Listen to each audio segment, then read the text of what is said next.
ভালোবাসার মানুষটির বাড়িতে গিয়ে মাত্র ৩টে হাতে তালি দিবেন। দেখবেন আপনার সেই ভালোবাসার মানুষটি, পছন্দের মানুষটি আপনার প্রেমে দিওয়ানা হয়ে সাথে সাথেই আপনার পিছনে পিছনে চলে আসবে আপনার কাছে। আপনি তাকে যা বলবেন তাই শুনবে, তাই করতে রাজি হবে। আপনার কথা ছাড়া এক চুলও নড়বে না। মোট কথা, সে আপনার বশ হয়ে থাকবে, আপনার বাধ্য হয়ে থাকবে। সে আপনার প্রেমে রাজি হয়ে যাবে। এমনই একটা পাওয়ারফুল বশীকরণ মন্ত্র আজকে আমি আপনাদেরকে শিখিয়ে দিতেছি। যদি আপনারা নিয়মটা সঠিকভাবে জানতে চান, শিখতে চান, তাহলে সম্পূর্ণ ভিডিওটি দেখবেন। কেউ 1 সেকেন্ডের জন্য স্কিপ করবেন না।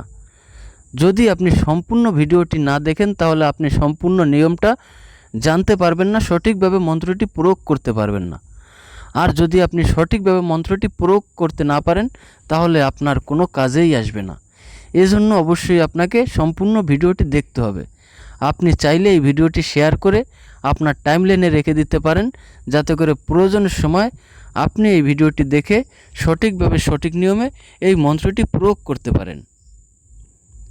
এই মন্ত্রটি আপনাকে যে কোনো শনিবার অথবা মঙ্গলবার প্রয়োগ করতে হবে।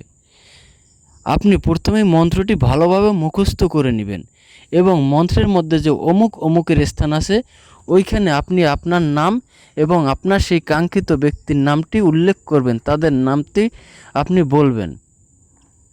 আপনি শনি অথবা মঙ্গলবার আপনার সেই ভালোবাসার কাঙ্ক্ষিত ব্যক্তির বাড়ির সামনে অথবা উঠোনে অথবা বাড়ির পাশে গিয়ে এই মন্ত্রটা একবার পাঠ করবেন। একবার পাঠ করে আপনি 3টে হাতে তালি দিয়ে ওখান থেকে চলে আসবেন। এরপরে আরও একটা কাজ আছে আপনার, সেটাও করতে হবে, না হলে কিন্তু কাজটা হবে না। এরপরে আপনি বাড়িতে এসে যে কোনো জায়গা থেকে সাদা লজ্জাবতী অথবা লাল লজ্জাবতী, যে কোনো লজ্জাবতী গাছের কিছু পাতা সংগ্রহ করবেন।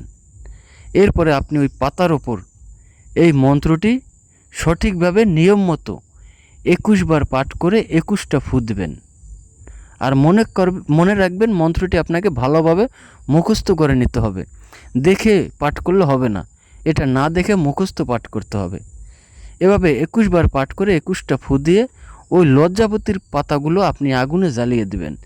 দেখবেন আপনার সেই ভালোবাসার কাঙ্ক্ষিত ব্যক্তিটি আপনার প্রেমে দিওয়ানা হয়ে আপনার পিছন পিছন ছুটে চলে আসবে। আমি আপনাদেরকে আরেকটা কথা বলতে চাই, এই মন্ত্রটি কিন্তু একটা কুফরি মন্ত্র এবং অত্যন্ত পাওয়ারফুল। তাই আপনি প্রয়োগ করবেন বা করবেন না সেটা সম্পূর্ণই আপনার ব্যক্তিগত ব্যাপার। তবে এটা অনেক পাওয়ারফুল। এই মন্ত্রটি বহুবার পরীক্ষিত একটা বশীকরণ মন্ত্র। আশা করি আপনারা যদি নিয়ম মতো কাজটা করতে পারেন খুবই ভালো একটা ফলাফল পাবেন। ধন্যবাদ সকলকে। ভালো থাকবেন, সুস্থ থাকবেন।